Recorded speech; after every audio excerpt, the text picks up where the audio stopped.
The metal clicks once, cold and exact. Then it clicks again. Dr. Angela Brooks doesn't pull away.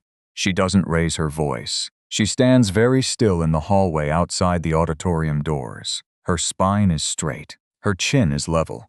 She looks directly at the officer holding her arm. "Before you put those on," she says, "ask anyone wearing a faculty badge who I am." Officer Daniel Reeves doesn't look up. "Ma'am, we're taking you outside. You can verify me right here." Her voice doesn't rise. It doesn't need to. "There are people 20 feet away who can tell you who I am." Behind Daniel, a man in a Navy security polo shifts his weight. That's Grant Keller, Regional Supervisor for Sentinel Event Security. His arms are crossed. His radio is clipped at his hip. He already looks like a man who's decided what he's going to put in the report. "She's already tried getting backstage more than once," Grant says.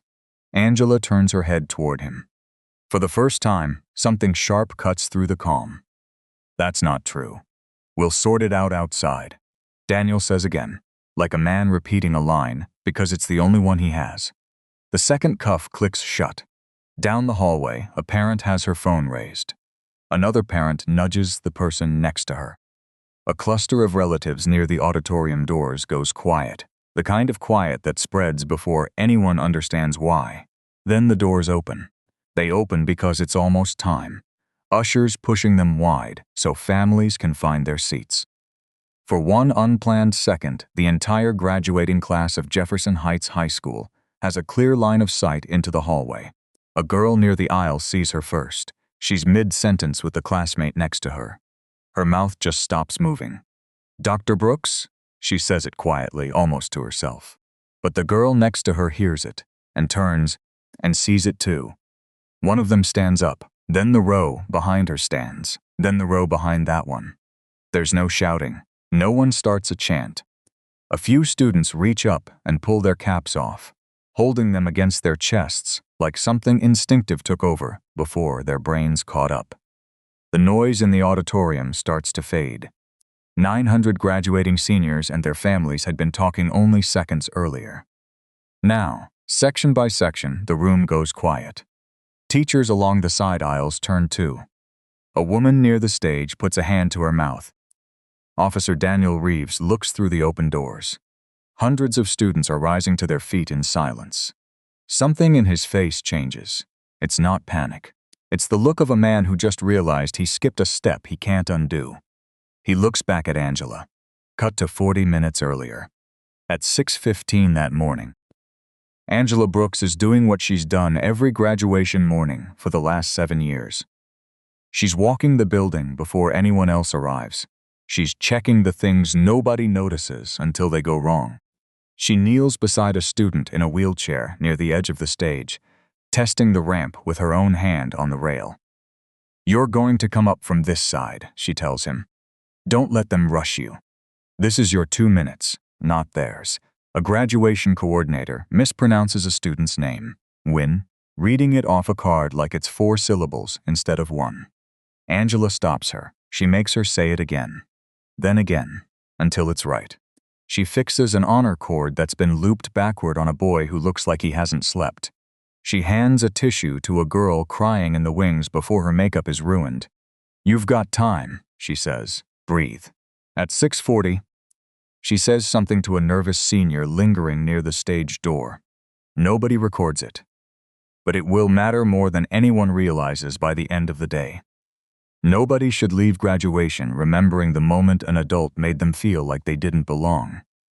She doesn't dwell on it. She means it, and she moves on to check the diploma covers. Except there aren't enough diploma covers.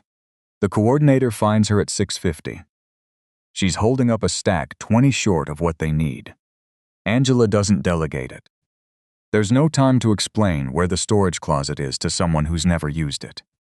She goes herself, out through the backstage corridor, toward the loading entrance where the extra boxes are kept. On the way, she spills coffee down the front of her blazer. She ducks into the backstage office and changes into the only thing on hand. A cream blouse. The dark trousers she was already wearing.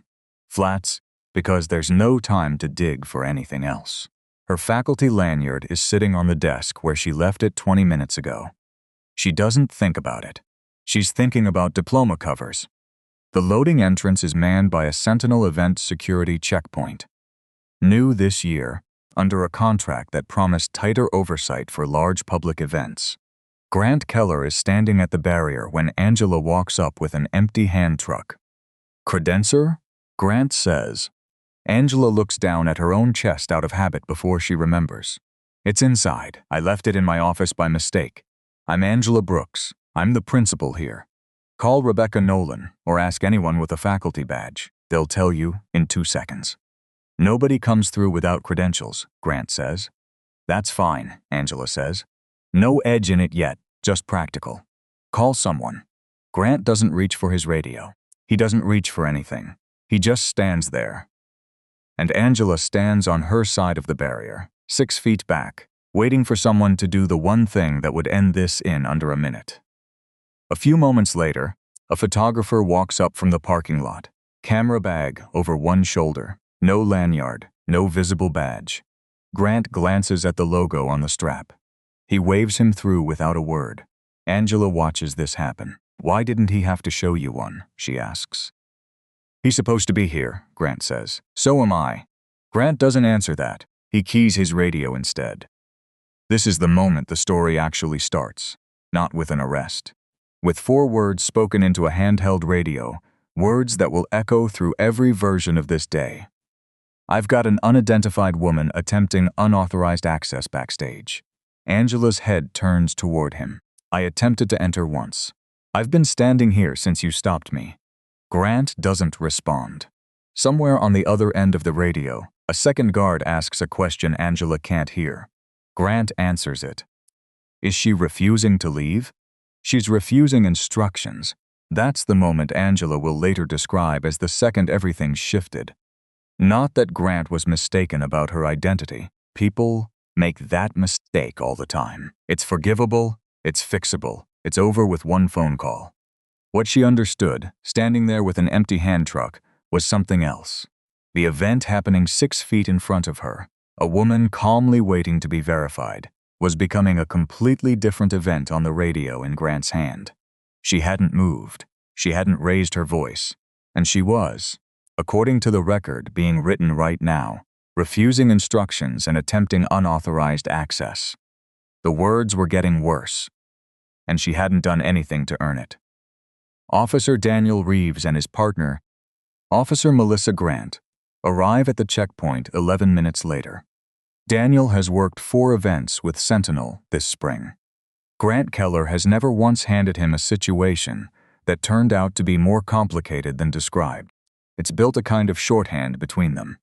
Grant flags it, Daniel handles it. The facts have always lined up by the time the paperwork gets filed. So, when Grant lays out the situation, repeated entry attempt, confrontational, refusing to leave. Daniel doesn't hear a claim. He hears a briefing. "None of that happened," Angela says. "Check the camera. Ask literally anyone inside that building." Melissa steps forward. "Do you have ID on you?" "Yes. And there are 40 people in that hallway who know exactly who I am." "Security says you're unauthorized," Daniel says. Angela holds his eyes. Security saying it isn't the same as verifying it. It's a small sentence. It ends up mattering more than almost anything else said that day. That's when Jasmine Lee sees her. Jasmine is a young English teacher, 2 years into the job, standing near the auditorium entrance with a clipboard of seating assignments. She recognizes Angela immediately. Everyone on staff does. She starts walking over before she's even finished processing what she's seeing. Grant moves to block her path. "Ma'am, I need you to stay back." Jasmine doesn't stop. "That's Dr. Brooks." Daniel turns. "She's the principal," Jasmine says. Louder now, clear enough that there's no mistaking it. "She runs this school. This is the moment. Not the cuffs, not the arrest. Right here, a direct witness gives Daniel the information he needs. He could stop this now. He doesn't." Daniel looks at Grant. "You're still saying she's not cleared?" "She hasn't produced credentials," Grant says. Daniel had just been told by name exactly who this woman is. He turns back to Angela instead of picking up his radio. Melissa tries. Dan, let's just call inside. We can sort that out once she's outside. That sentence is the hinge the whole story swings on. Not a mistake made in the dark, with no information available. A choice made in broad daylight, with a witness standing right there. To take the easy path instead of the 2-minute phone call that would have ended everything. What crime are you removing me for? Angela asks. Trespassing. Who authorized me to be trespassed? I did, Grant says. On behalf of the school? Ma'am, stop arguing. Daniel asks her to turn around. Angela puts her hands behind her back herself, without being told twice. She's already decided. In the 2 seconds she has to decide it, that fighting this physically will only make it worse. The fight she actually needs to win is going to happen later, with evidence. Melissa says, quietly, almost to herself, we should verify first. We'll sort it out outside, Daniel says again. The cuffs close. We're back where we started. The auditorium doors open. 900 students rise to their feet in a silence that carries more weight than noise ever could. A few students remove their caps. Teachers along the aisles stand without being asked. Assistant Principal Rebecca Nolan comes running down the side hallway. What happened? We're handling an unauthorized person, Daniel says. Rebecca looks at Angela, cuffed, calm. Standing in the hallway she's walked every morning for 7 years. You're handcuffing the principal. She never produced identification, Grant says. Angela looks at Daniel, not Grant. He told you who I was before you put those on. Daniel doesn't answer. He moves to remove the cuffs. Angela lets him. Once her wrists are free, she asks, why? We know who you are now. That's not what I asked. She rubs one wrist, just the reflex of circulation returning. Did something about the trespassing change? We're trying to fix this. What if I weren't the principal? She looks past him, toward the cafeteria staff clustered in the corner, watching with the particular stillness of people who understand how close this came to being about them instead. What if I worked in that cafeteria? Would anybody be checking now? Nobody answers that either. There's no applause, no triumphant moment. The students are still standing. Angela is still responsible for 400 families waiting for a ceremony to start. She turns. She gestures for everyone to sit back down. The ceremony goes on. Names are called. Diplomas are handed across a stage. From the wings, Angela watches every second of it. Her face gives nothing away. There will be time for the rest of this later. That evening, once the last family photo has been taken, Angela sits down with the superintendent and district legal counsel. She doesn't ask for anyone to be punished. She asks for something narrower and far more dangerous to the people involved. Preservation, body cam footage, security radio logs, CCTV from the loading entrance and the hallway, every incident report filed by Sentinel personnel that day, access logs for every vendor, photographer, and staff member who came through any checkpoint. I'm not asking anyone to conclude anything yet, she tells them. I'm asking for the record to survive long enough for someone to actually look at it. 3 days later, the first document lands on the investigator's desk. Grant Keller's preliminary incident report, typed and filed the same afternoon. Subject attempted to force her way beyond security checkpoint, despite repeated orders to remain outside the secured perimeter. The investigator pulls the loading entrance footage. Angela never crosses the checkpoint, not once. From the moment Grant stops her to the moment police arrive, she stands roughly 6 feet back from the barrier, the same position, the entire time. There is no second attempt. There is no forcing. There is a woman standing still, waiting, while the story about her gets worse in real time. The written report isn't an exaggeration of what happened. It's false. That discovery opens a wider question. The investigator starts pulling footage from earlier that same morning. Same checkpoint, different people. The photographer with no lanyard, waved through without a word. A catering vendor with no visible badge, verbally cleared by radio in under 30 seconds. A contractor delivering AV equipment, same thing. A district donor, recognized on site, greeted by name and let in without a pause. Angela is the only person who passes through that checkpoint window who's asked for physical proof and denied the chance to be verified any other way.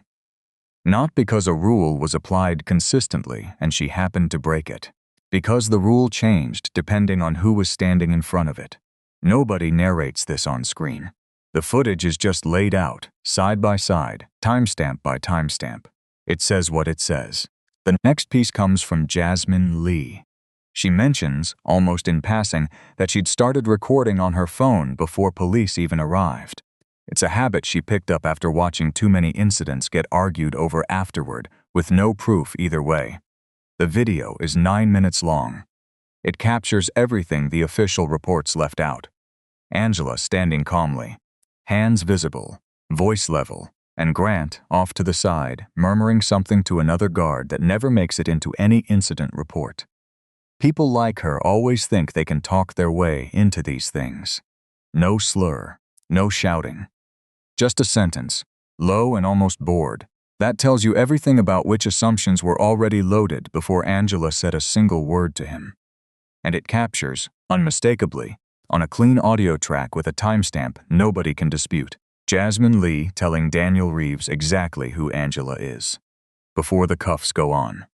Daniel's own written statement, filed later that week, says identity couldn't be confirmed until after Angela was detained.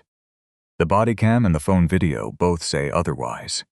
The investigation widens into Sentinel Event Security's contract itself. There's no smoking gun. No line item that reads payment per incident filed. What investigators find instead is harder to name, and just as important. Sentinel routinely cites incident volume when proposing staffing levels. It uses that number for its next contract cycle. More flagged incidents. More justification for more guards. More billable hours. Grant Keller's performance reviews, weight account retention, and regional growth heavily. Nobody told him to manufacture confrontation. Nobody had to. No one paid Grant per incident, but every exaggerated incident made the case for more security just a little easier to sell. It's in this same pool of older files that a name surfaces nobody in the room recognizes at first. 3 prior incident reports from Grant Keller show discrepancies serious enough to flag. 2 are ambiguous, the kind of thing that could go either way. The third is not. Marcus Reed, graduation event, threatening conduct. The investigator pauses on the file name for a second longer than the others, then keeps going. 1 year earlier, same auditorium, the graduation before this one. Marcus Reed had one job that night. Watch his daughter Nia walk across a stage. His ticket barcode failed at the door. Not unusual. Printers glitch, phone screens fail. Marcus had exactly what anyone would need to prove it wasn't his fault. A confirmation email, a seat number, a payment record right there on his phone. "Can you call somebody inside?" he asked. Grant Keller was working that checkpoint too. He didn't call anyone. He told Marcus the ticket wasn't valid and he needed to step back. Marcus, a father standing outside the one night he'd been looking forward to for 18 years, got louder. Not violent, not threatening.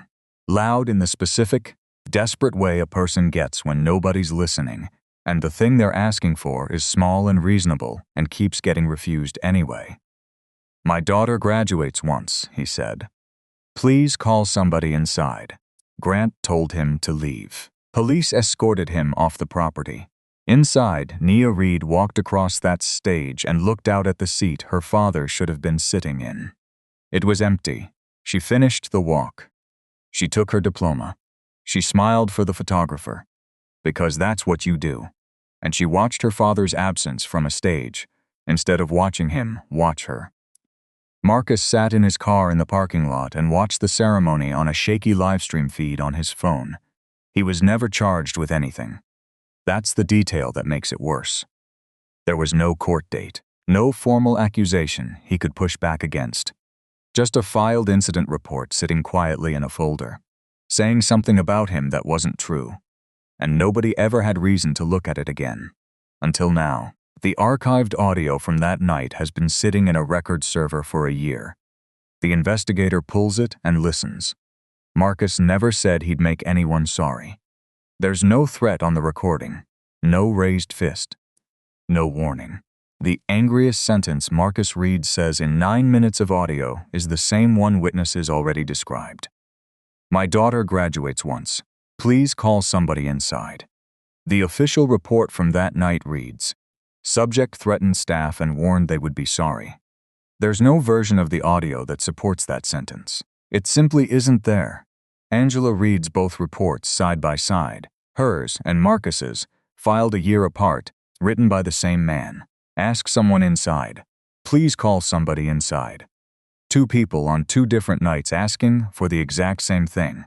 A verification that would have taken minutes. Both turned, on paper, into something they never did. Angela watches the footage of Marcus being led out of the building. She doesn't say anything for a long moment. When she finally speaks, it's quiet. Not for anyone else's benefit.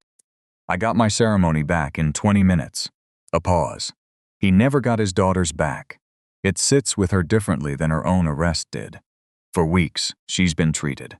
In every meeting, every phone call, every apology from the district, as someone whose case obviously mattered. 900 students stood up. 100 phones caught it. The superintendent called her within the hour. She had status. She had witnesses stacked 20 deep in a hallway. She had cameras that cared. Marcus Reed had a printer error and a father's voice raised in a parking lot. None of it was enough to buy him 30 seconds of somebody checking. The consequences don't arrive all at once. Grant Keller's file grows heavier with each new pull of footage. Inaccurate reporting, substantiated. A pattern of mischaracterizing routine interactions as security incidents, substantiated. Discriminatory enforcement concerns, flagged for further review. Sentinel terminates him. Weeks later, the district ends its contract with Sentinel entirely. Where the evidence supports it, the false reporting findings are referred on for further review. Officer Daniel Reeves's case moves slower. The investigation finds a clear failure to verify before acting, a direct witness statement that was heard and set aside, an inaccurate account in his own report of when identity was actually confirmed. Daniel receives significant discipline and loses his eligibility for special event details. No dramatic firing, just a disciplinary record that will follow him. Officer Melissa Grant's file reads differently. She recognized in real time that verification hadn't happened, and she said so more than once. But she didn't push hard enough to stop the cuffs. She receives corrective action and additional training. She keeps her position. The district rewrites its event procedures. Removals now require a named authority to approve them before they happen, not after. Direct staff verification is mandatory whenever it's available. Private security footage has to be preserved automatically. Contract renewals can no longer be justified using raw incident counts alone.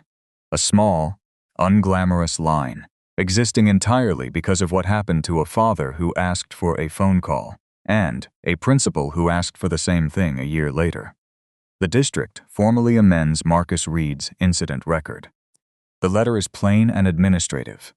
It states that the available evidence doesn't support the threat attributed to him. Nia reads it over his shoulder at the kitchen table. "I always knew what you said." "I know," Marcus says. That's it. No swelling music. No long embrace held for the camera. Just a father and a daughter who already believed each other, now holding a piece of paper that says the world believes them too. A year too late to matter for the night it was actually about. 1 year later, Jefferson Heights holds its alumni recognition evening. Smaller event. Folding chairs instead of a full house. Same auditorium. Different security company at the door. Angela invited Marcus and Nia personally. Marcus walks toward the entrance with his ticket already pulled up on his phone. There's a half second, just before he reaches the scanner, where something in his shoulders tightens. Nobody watching would notice it. He notices it. "Ticket, please," the young man at the door says. Marcus holds out his phone. The scanner passes over it. Red. For half a second, nothing moves. Marcus doesn't say anything. He just stands there, the way he stood there a year ago, waiting to find out what happens next. "Hold on," the employee says, already reaching for the scanner again. Sometimes it does that. He scans it a second time. Green. There you go. He steps aside, waving Marcus through without a flicker of suspicion. Welcome in, Mr. Reed. Marcus walks past him into the lobby. No music cue, no slow motion, no crowd turning to watch him arrive.